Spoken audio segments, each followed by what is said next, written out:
I don't think we can really go too much further without talking about the passing of Dolly Parton. And I know yesterday I was taking an Uber home from getting my hair done, and I was flipping through social media, and I thought I saw a little glimpse of Dolly Parton, and I got to be honest with you, I kept on going because I'm like, I hope I didn't just see that Dolly died. Aww. Because I was not ready to face that moment, a world without Dolly Parton. And so I, of course, ran into it again a second later, and I said, yeah, God bless her, you know.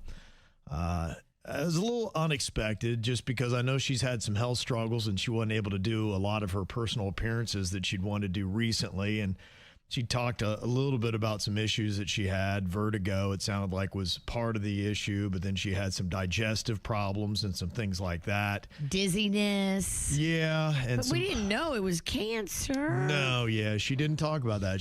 I got to tell you, honestly, she is such a brave soul. You know, we told you early about the passing of Dolly Parton. I'm sure all of us were shocked yesterday because we thought she was going to bounce back from whatever she was going through, but I guess we didn't know a lot of the details that were happening. She kept those things a little private.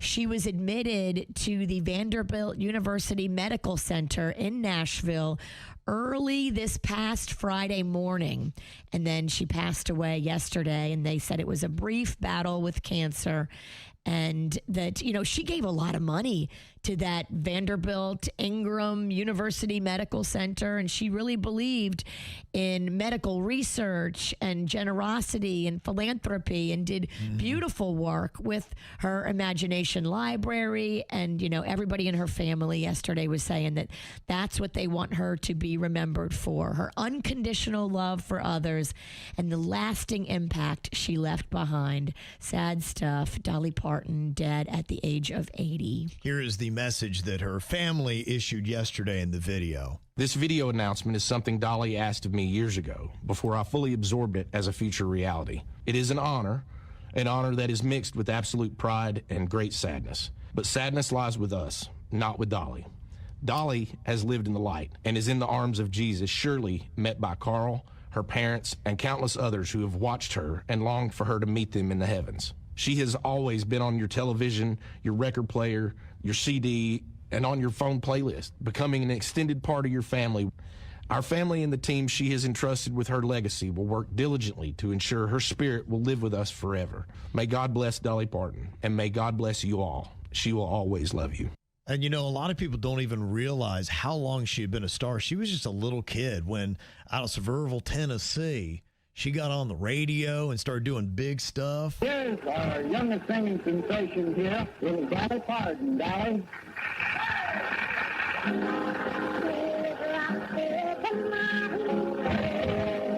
But it was only when I got on stage the first time and sang in front of a crowd. I was just about 10 then, and I sang my song, and they kept bringing me back, wanting me to sing it, sing it, sing it.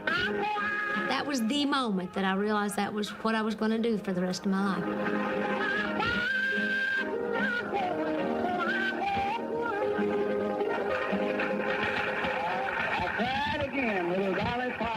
How about that? That's cool audio. Yeah. To still have that.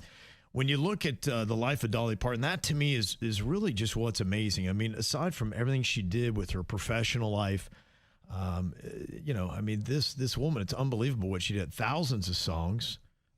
She had nearly 50 albums. She sold more than 100 million records. Wow. She had 25 number one hits. Jolene, 9 to 5, Islands in the Stream, I Will Always Love You, just some amazing classics. She won 10 Grammys from 55 nominations. You know, the movies that she did, like 9 to 5, Steel Magnolias, Best Little Whorehouse in Texas. But just, to me, I think above and beyond, it was really just how she lived her life. You know, and I think Jelly Roll actually said it best. He said she might be the last American that everybody liked. You're right. And that really, to me, when you talk about the legacy of Dolly Parton, movies, music aside, Dollywood, all the other products that she had out there that everybody seemed to love, it was really just how she lived her life, her outlook on it.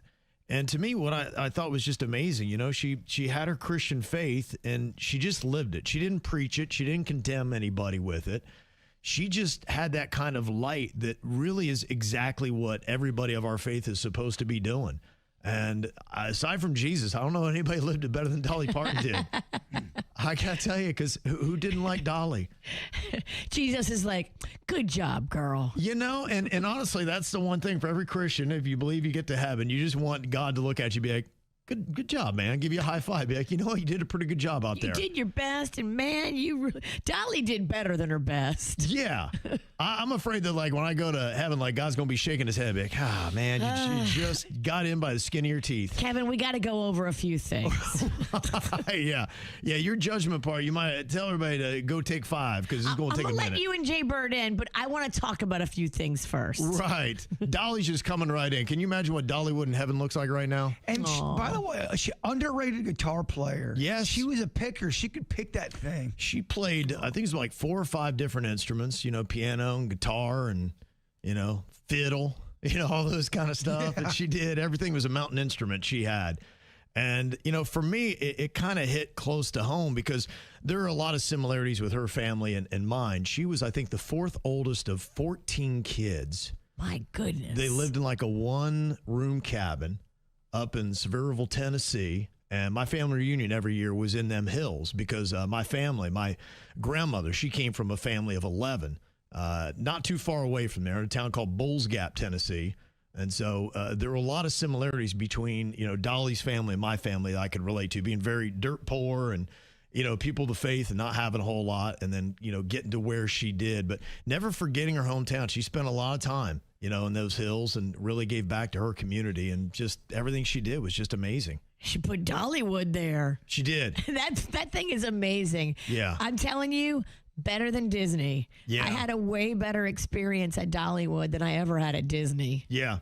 Yeah, she really did some great stuff. And so very sad to see her passing, but there's just a ton of great stories and all the tributes and what people were saying. She really did impact a lot of people's lives. I know we have been talking about meatloaf earlier in the week on the show. Yeah. And I was at the store and saw Dolly Parton's meatloaf. And said, you know what, let me buy this for Virginia. Because we were talking about meatloaf and people's purses and stuff. Why would you ever say my name and meatloaf in the same sentence? Well, just only because me and you got into like a meatloaf debate earlier on the KVJ show. And I said, I don't know, Dolly Parton and meatloaf, I'm going to get it for Vicious V.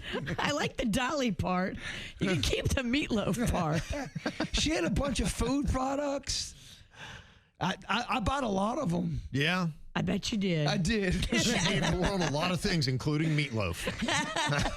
Thank you, Dolly. I'm going to remember her for Dollywood and her music and her movies. I don't want to think about the meatloaf. I thought that present was going to go a different way. It's lovely. At least you know what you got for lunch, Virginia. What's that come with? It's not just meatloaf. What are the sides on that? It's not just meatloaf, Kevin. No. I'm so glad you asked. It's also got roasted potatoes and creamy cornbread casserole. Wow, how about that? That casserole sounds like fire, yo. I mean, this really sounds like something you should enjoy. I don't want this. I think he kind of bought it for himself. Can I re-gift it? All right, I'll take it back.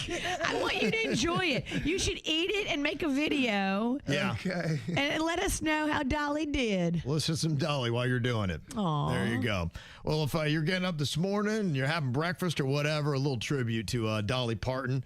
One of her biggest hits that really kind of hit the mainstream, and it was really kind of interesting, just the story behind this song, 9 to 5.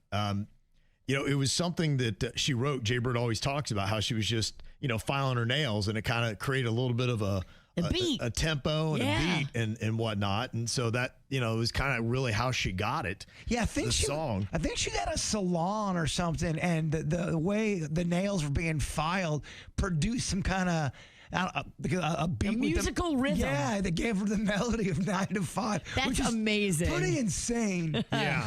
And what I thought was kind of cool as well was I saw Jane Fonda. She had talked, back in the day about why she wound up bringing Dolly Parton on. And she said, you know what? I just was thinking about this whole movie concept that we had going on where it was a bunch of working girls in the office, and I just had this vision of Dolly Parton sitting there as the secretary behind the desk and bringing in the fire that she did, and I called her right away and couldn't believe it. And Dolly said, look, I'm not an actress. She never took one acting lesson ever in her life. She said, so if I'm going to do any kind of acting, I'm going to have to play a role that's very similar to who I am in life. I hadn't wanted to do any movies until A Right Thing come along, because I'm not an actress. I've never taken an acting lesson in my life, and it'd have to be something that was pretty much close to my personality. But Jane Fonda came up with this idea to do 9 to 5 about women in the workplace. Driving home, turn on the radio, Two Doors Down is playing, and I suddenly get an image of Dolly Parton sitting at a typewriter. And I thought that would be something to have Dolly Parton in her first movie. Dolly Parton had to be a secretary in 9 to 5. When Jane came to me with it, I said, well, I will only do it if I can write the theme song.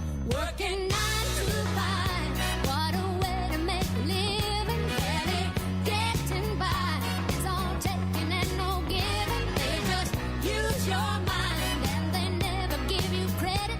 It's enough to drive you crazy and you let it. There you go, just one of the many contributions of the Dolly Parton. They were talking about how when she showed up on set, she had the script and everything in her hand, and she had memorized everybody's lines, not just hers, because she didn't know. They told her, okay, here's your script, memorize it. She thought she had to know everybody's lines.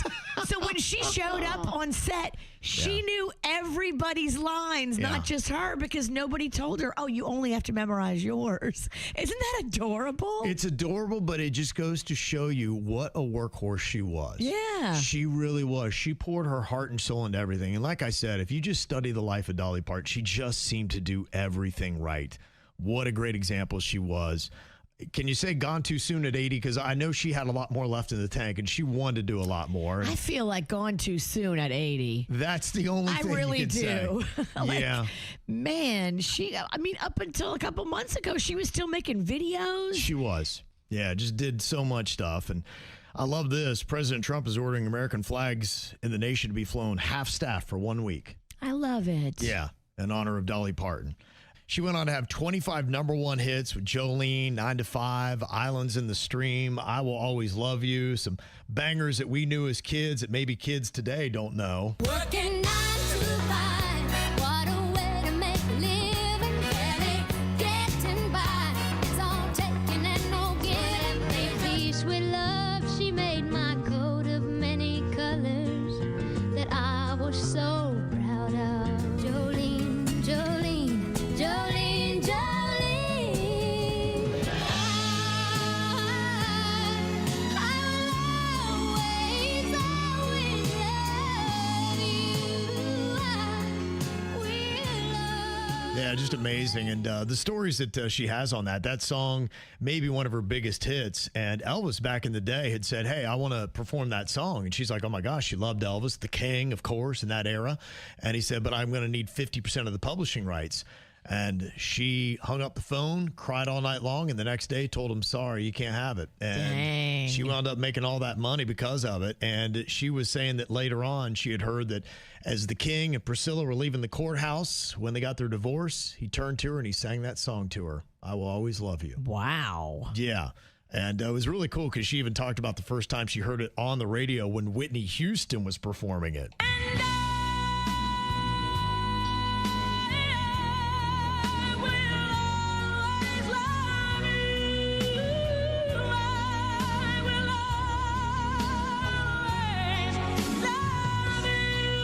It was the most unbelievable thing I'd ever heard. I'd never even believed my little song could be done like that. People say, well, she claims it's her record. I said, it is her record. It's my song, but it's most definitely her record. It didn't sound like that when I had it. She made me rich. She made me rich. God bless old Dolly. It was really amazing to read all the comments. Every single one on the thread of 1,000 comments was positive as I kept going down. Just positive, positive, positive. When do you ever see that on any thread ever? Never. And it was all about the passing of Dolly Parton. And not one person had anything bad to say about her what a testimony in today's day and age that you could get a social media post like that. And that really, truly does speak to who Dolly Parton was. Nobody did not, like, when we talk about the favorite celebrities that you have, she is always in the short list of like the top 3, if not number 1, every single time. We don't get much pushback by saying that we love Dolly Parton. Usually if you say you love somebody, there's always like, why do you like this person? Dolly, most people agree. It seemed like it to me anyway. Even if it wasn't about her music, her movies, it was about the person she was, the philanthropy that she did, everything, how much she cared about people, how she treated people, her genuine kindness that she gave, the fact that she wasn't out to be controversial or change the world. She was just little old Dolly doing her thing. And yet she made such a big impact. And I think a big part of it, too, is just her personality. She is amazingly funny, too. Like some of the jokes that she had, and when she would do guest appearances, Dolly Parton always had a quick line. Do you ever wish you were born a guy? Do I ever wish I was born a guy? Lord, no, I've always been a sissy. And if I'd have been born a man, I'd have been a drag queen. The number 1 Dolly Parton pet peeve. Nobody notices I've got a great ass, too. Do you lift weights? And if so, would you work out with me sometime? Do I lift weights? Yeah, every time I stand up. First thing you do when you get out of bed in the morning? I usually get up, put on my clothes, and go home. You believe in living together before you're married? Lord, I don't even believe in living together after you're married. So how are you defying age, Dolly? What you doing? Oh, I don't know. I'm a cartoon, so I just look the same all the time. Same thing. I just put mine on, so I don't. But you've been open about that. You have had some work done. Some tucks and pulls and sucks. Yes, I have, and I'll have some more when I need them. Really? That was just her. She's always smiling, just always cheerful. You just knew what you're going to get out of Dolly Parton every time you saw her. She was just such, I mean, what a light. You know, she truly was in this world. And, you know, it's just going to be sad to realize that she's not here because she is truly irreplaceable. You know, like, who stands into those shoes? Those Nobody. high-heeled shoes? Nobody. Nobody. And, you know, that's the thing that's really, I think, probably most sad about this is the impact she had on people and who's going to fill that gap. Now, she is going to be laid to rest in just some immediate relatives and close friends. So it's going to be very private, just kind of like the way she was in her life. And they had asked her one time and they said, so what song do you want to have played at your funeral? And you thought maybe she might say, I Will Always Love You, or one of her songs. It actually goes back to an old country gospel song that her dad used to love and sing to her. And nothing really kind of sums up Dolly Parton than this. If we never meet again this side of heaven, as we struggle through this world and its strife, there's another meeting place somewhere in heaven, by the side of the river of life. That will be the song that will lay Dolly Parton to rest. Aw. If we ever meet again. I think that's the same song that they played at her father's funeral, and she wanted the same one that they played when they laid her daddy down. It's a beautiful thing. Unfortunately, we all have to go, and boy, she did it all from start to finish. Just immaculate in a life. That is a life well lived, and that's how you do it. I mean, you set an example. You know, if you want to strive to be anybody, strive to be Dolly Parton. Even if it's not music or movies, whatever, just treat people the way Dolly Parton treated people. I saw this, I thought it was pretty cool. Somebody texted in, they said, a local West Palm girl, Noelle Linewall, she plays Dolly Parton at Dollywood. She grew up in Royal Palm and went to King's Academy, and that's what she does now. So if you go there and you see Dolly Parton's look-alike, that is a Royal Palm girl. That's beautiful. Cool. Yeah, I thought that was kind of neat as well. And, you know, the thing that I think a lot of people know about Dolly Parton is maybe not even her acting career, her musical career, but just the joy that she brought to people and how she treated every single person that she met and what she had to say. People today definitely know. This is a great message from Dolly Parton. You are enough, and anyone who tells you otherwise isn't worth your time. You got this. Yes, I'm talking to you. Other people didn't always believe in me, and in those times, I had to believe in myself. Plus, nothing's better than proving people wrong. Make a list of the things you love about yourself. They can be big or small, like I cook a mean chicken pot pie, or I'm a great mom. And if you tell yourself enough nice things, eventually you'll believe them too. How do you not love that woman? That's pretty not love that woman. That's pretty awesome. Oh, man, it is amazing. Jelly Roll said she might be the last American that everybody liked, and that might be it. And that's a sad thing, and we need more Dollys in this world. We really do. Where she's gone, somebody else needs to step up and take her place, because we need people that are treating people more like what Dolly did than what people do today.